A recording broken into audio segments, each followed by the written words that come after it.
Já, ty vole, chápeš, že vyjdem na kámen už to cítím? Tebe? Ano. Ne. To vy asi vyjdete na kámen. Vyjde, jo? Zajíš. Ne. Jo. Jo, to je. To si už tam přižme. To byla ona. Trošku přestaň dělat. Jo, super. Ale jezdí tady auta, chlapci. Pojďte mi z té silnice.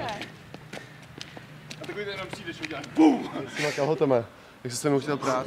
Červený víno. Mámo to říká. Tady proč? Červený víno k tomu? To vynikající. Já nemám vypelenou šale. Tamhle u toho.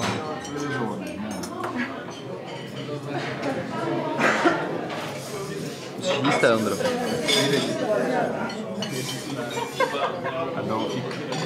Malé Adolfíku. Jo.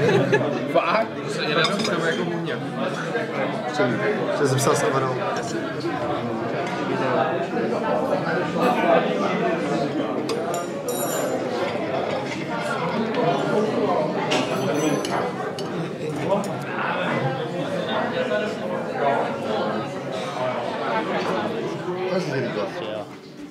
No, ten nepije.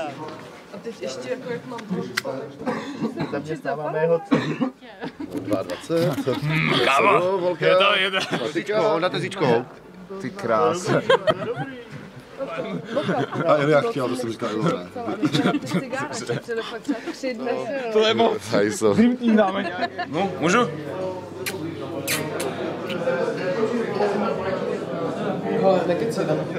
Ferdinand. Ty to je pěkná, co? A já chtěl, to jsem říkal, jo, ne. Cigára, fakt třeba 3 dny. Já jsem to viděla, jsem tam, ale to nebylo ty vole, kdy se mě ptala. Protože jsem mi řekla, jako řekli ne. Máš to černobílý, vole. Máš mami u tebe? To pak musíš dokreslit těma pastelkama. Ale to mě ukaž mi. A já chtěl, to jsem říkal, jo, ne. Cigára, fakt třeba 3 dny.